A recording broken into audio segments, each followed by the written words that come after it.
Imagine waking up one morning and discovering that your usual cup of coffee now costs 3 times as much.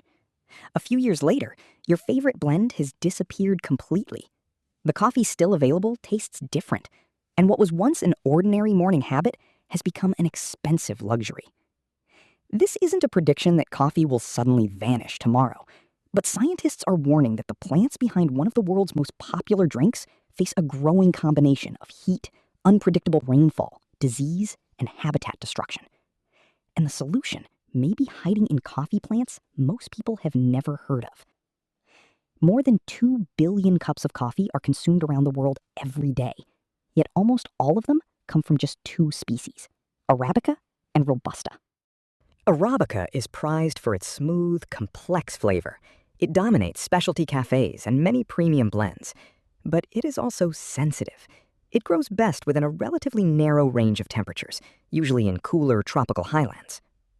Robusta can tolerate more heat and resist some diseases better, but its flavor is generally stronger and more bitter. This dependence on only 2 species creates a dangerous weakness. Think of coffee production as a massive system built on just 2 foundations. If changing conditions damage both, the entire industry becomes vulnerable. As temperatures rise, suitable coffee growing regions can shift farther uphill, but mountains eventually run out of higher ground. Rainfall is also becoming less predictable in some regions, bringing drought during one season and damaging storms during another. Warmer conditions can also help certain pests and diseases spread into places that were previously too cool for them.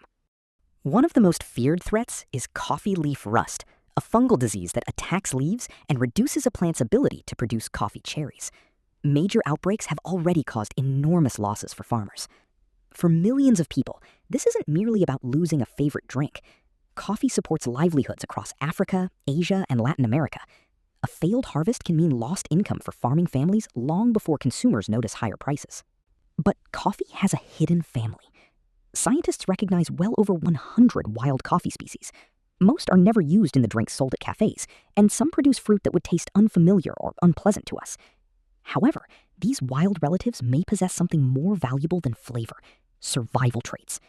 One species might naturally tolerate extreme heat. Another might survive drought. A third could resist a destructive fungus or pest. Researchers are searching forests, botanical collections, and seed banks for these traits. Their goal is to cross resilient wild species with commercial coffee, or use modern genetic tools to understand which characteristics could protect future crops. One promising example is a species known as stenophylla. It can tolerate warmer conditions than Arabica, while reportedly producing a surprisingly high-quality flavor. That makes it especially interesting. Usually, breeders face a difficult trade-off: create a tougher plant and risk sacrificing the taste consumers expect.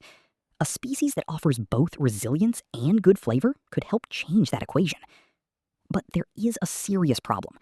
Many wild coffee species are themselves threatened. They grow in forests being cleared for agriculture, development, and other human activity. Some exist only in small regions, meaning a fire, drought, or land use change could erase valuable genetic traits before scientists even study them. That is why protecting wild coffee is not simply an environmental project. It is like preserving a biological library, one containing possible solutions to problems the coffee industry hasn't encountered yet. Seed banks can protect some of this diversity, but coffee seeds are difficult to store conventionally for long periods. Researchers may need living plant collections, tissue preservation, and extremely cold storage techniques to keep those genetic resources safe. Technology can also accelerate the search. Genetic sequencing allows researchers to compare coffee species and identify genes connected to heat tolerance, disease resistance, yield, and flavor. Breeders can then make more informed crosses instead of waiting years to discover whether a plant inherited the right combination. None of this guarantees that coffee will remain cheap or taste exactly the same. Future farms may grow new hybrids. Coffee production may move into different regions. Some familiar varieties could become rarer, while currently unknown species enter our cups. The good news is that coffee is not facing this challenge without options. Scientists, farmers, conservationists, and breeders are already searching for solutions. But developing a new commercial coffee variety can take years. Protecting threatened species and preparing farms also requires action before a crisis arrives. So coffee probably isn't about to disappear.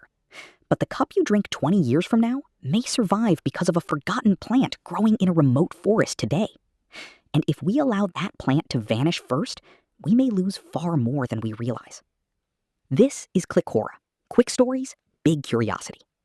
If science created a climate-resistant coffee with a slightly different flavor, would you drink it?